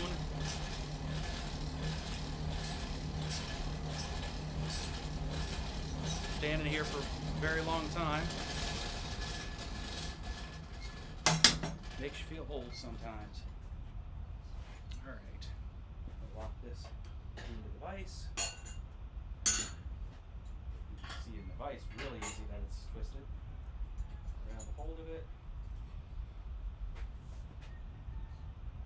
Give it a twist. That looks much better. And over twist it just a hair.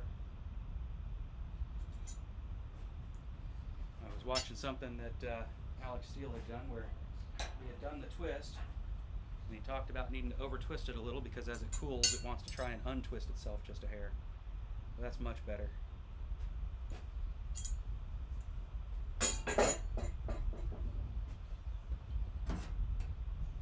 Betcha things just lay better now too. Yep. Now we got parallel nibs. And they're getting up on each other. They lay right where they're supposed to, in line with each other. Nice.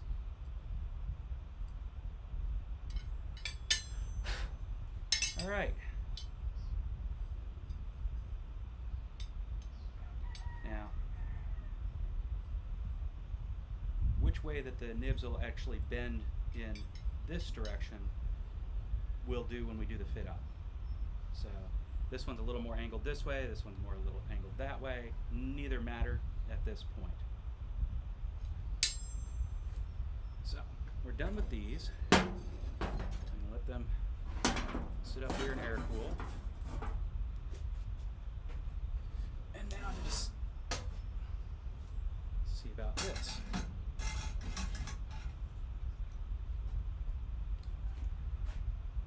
This would be where it would be nice if this actually wouldn't bounce around in my hole there. I really need to do something about that. And I think I know what I'm going to do. I'm going to end up cutting that off, grinding it clean, and welding a new one on there. So let's just see if it'll sit still for me. Because this would be a perfect time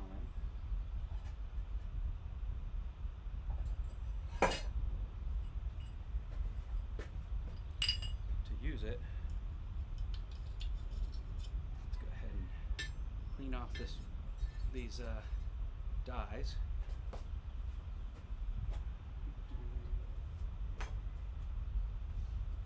Turn off the volume so that you don't have to hear the infernal machine. Trail dust 55. Would spreading the sides help?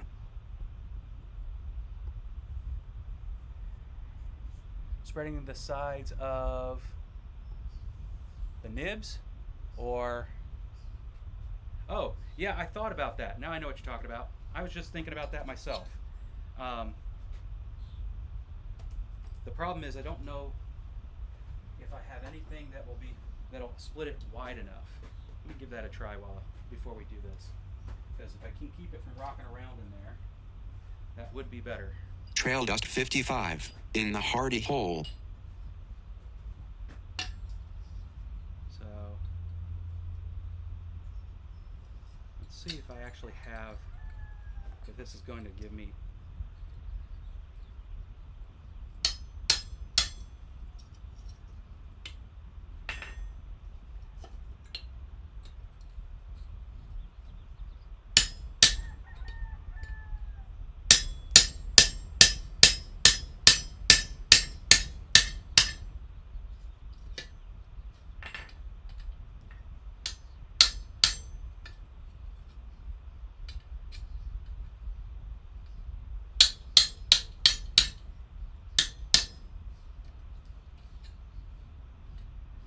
Get off me, spider. Well, you ended up being a dead spider. Sorry about that.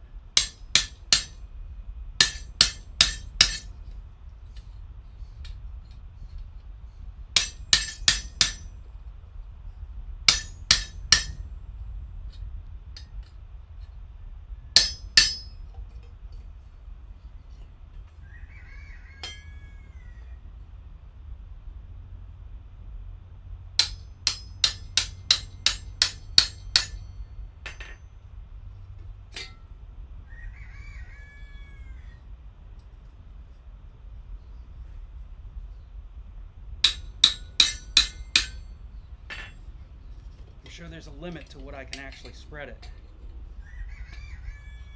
without busting the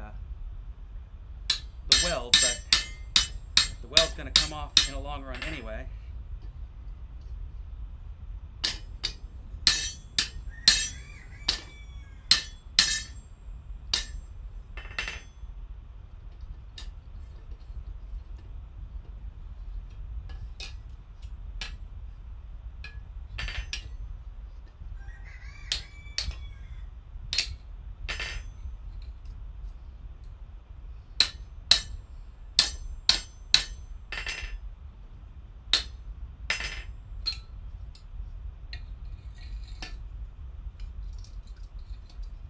Close to making it so side to side it'll work.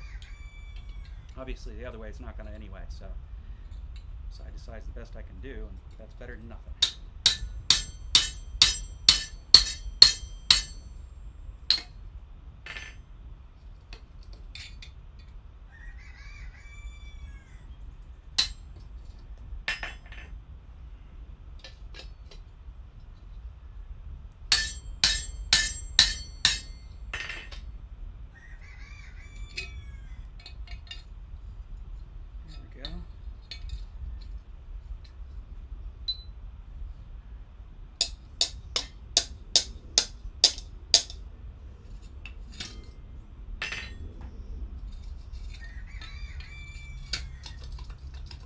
Still moves around a bit.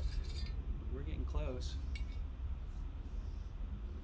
I wonder if I could get away with pushing it like that. Yeah, and I can see the broken welds on the inside here.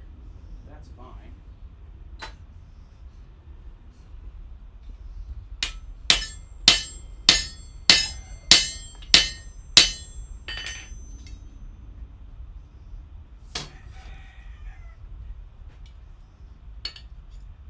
Strangest episode of Need a Tool, Make a Tool that anybody's probably watched in a while, but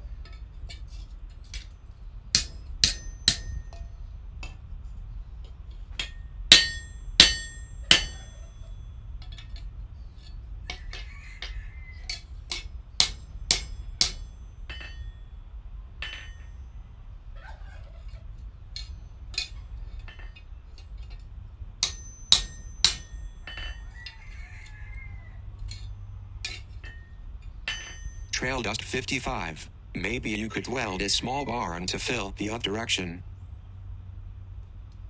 agreed.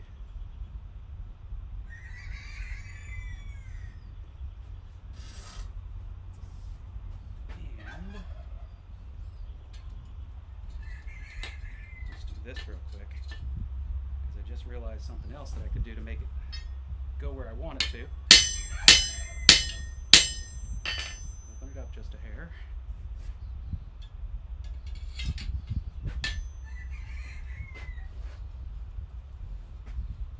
Watch it bounce around in my hand.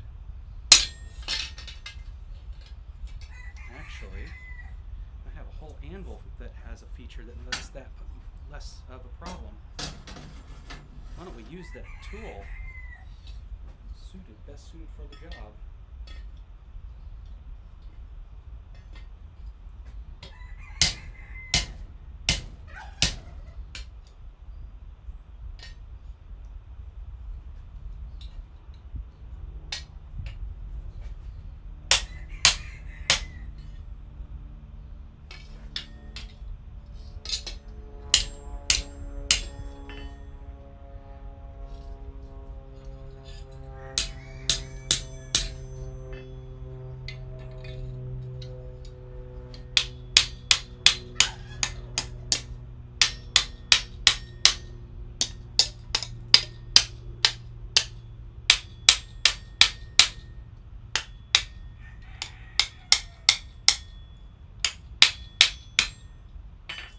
There we go.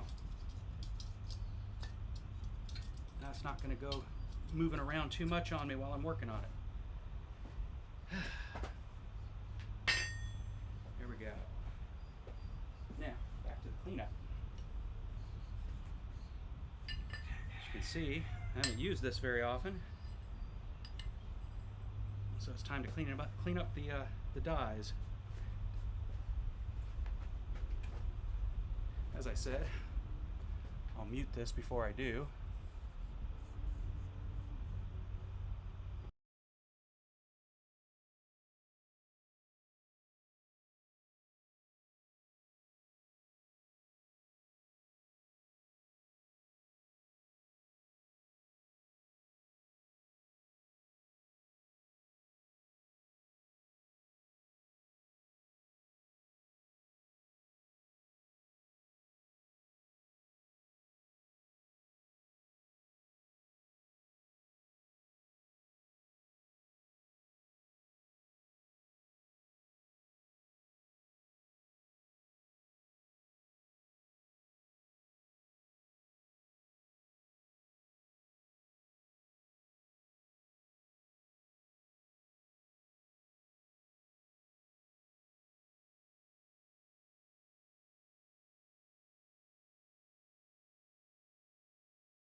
The astute will have noticed, and yes, sound of silence. I don't know which one I like best, disturbed or can't remember which one. But you're not getting either of those. The best you'll get is actual silence. But the astute will notice that I put on gloves, and that's because when working with something this tight, there's no way I wasn't going to hit my fingers with the wire wheel. So it seemed like the smarter move. Now I'm just going to give this a coat of graphite lubricant.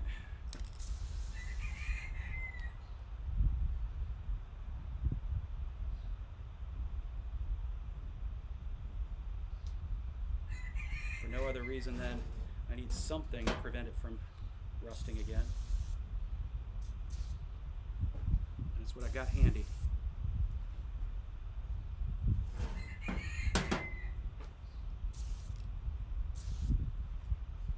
And graphite lubricant isn't a horrible idea when trying to get your dies moving up and down smoothly inside of the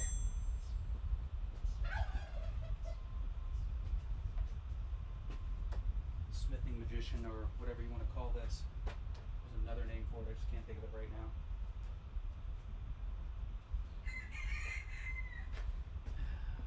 Glove. Take the glove off, put the glove on. And this will give you an idea of why I turned off the sound.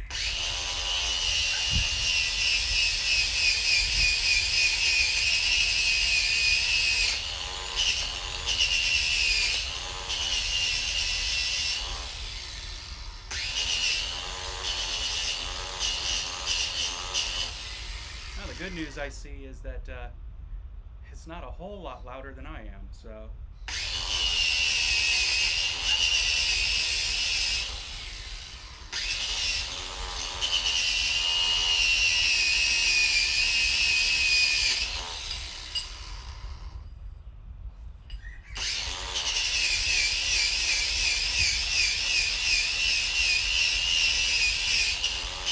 Christina Pines, target run.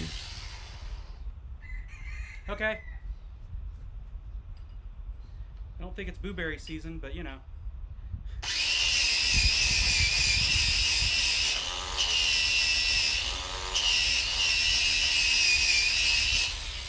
It's almost time for me to buy a new wire wheel.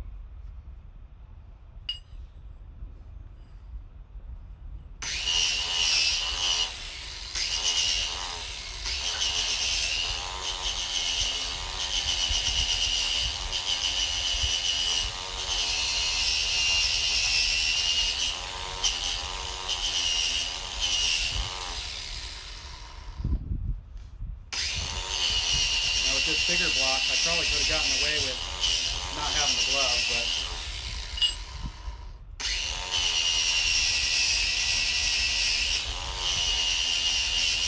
if you happen to handle an angle grinder one-handed, better to take the precautions you can take.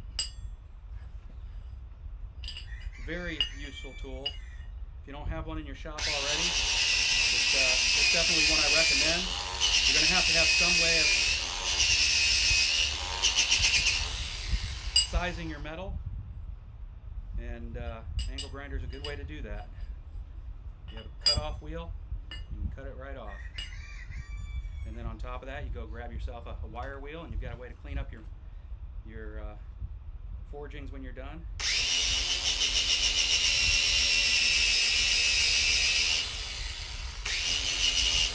I'm just about to the point where I'm going to buy a second one just so I don't have to swap wheels so much. The reason I don't have to swap wheels as much is I don't have to cut off stuff. Now, if I break out another wheel, it's going to be for grinding, because I also happen to have a portable bandsaw, a tiny little portable bandsaw for the tiny kind of material I work with. So.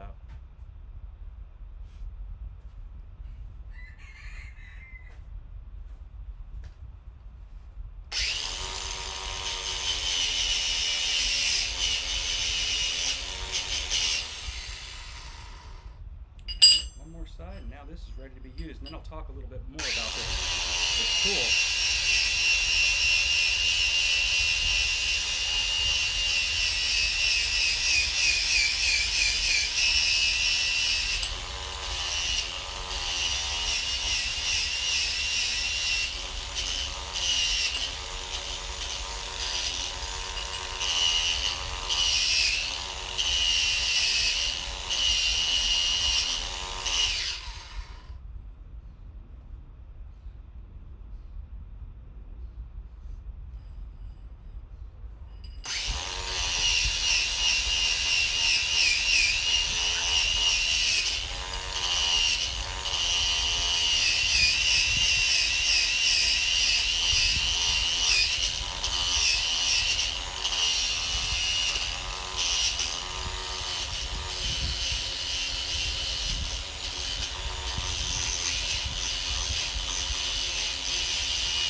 Yep, definitely time for a new wire wheel.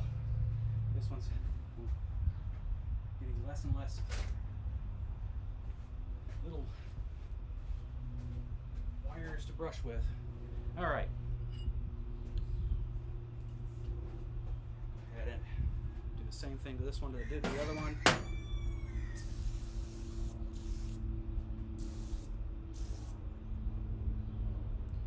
And we're at the end of the live stream.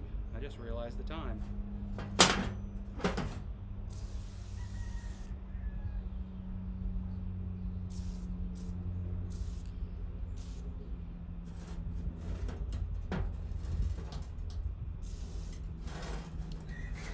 But now we're ready for the next one. And at that, as I said, I will, for that live stream, I'll talk more about this tool, as well as why you don't need it. But, you know, as a beginning blacksmith, that is, you don't need it. It definitely makes life a lot easier. This is one of those tools you get to make it so that you feel like you have more than... Trail dust 55. Looks like your fire may have gone out. It did, and it's past the 11 o'clock hour, so that's appropriate for now. So I noticed that, and then I was like, oh, I have to do something about that. But it turns out past the 11 o'clock hour, so honestly, I'm not supposed to do any more. We'll see if I fire up again tonight. This is more of a conversation with the boss of the house. Make sure you have a happy wife, happy life, happy spouse. Yeah, you figure out how to make that work. But it's true, I think, no matter. So let's switch back to Smithy focus.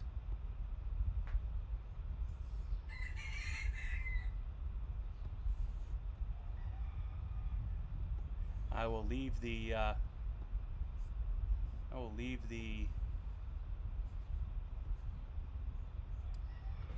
smithing magician there. This one I got from Roy at Christ-Centered Ironworks, I believe. I could be mistaken, but I believe that's where I got it. Or I may have gotten it from Daniel. Trust me, I'm a blacksmith. I try to support the smiths that I've learned from, and I really hope you do the same as you go along in your smithing hobby and career. Because obviously you'd have a harder time getting started in this thing if you didn't have people like them being willing to get out in here and show you how it's done. But yeah, I'll talk more about that next live stream. If that's tonight, great. If it's next week, great. I hope to see you then. Trail Dust, as always, thanks for joining and having some conversation with me. And look forward to further conversations. Everybody be well. Love and light.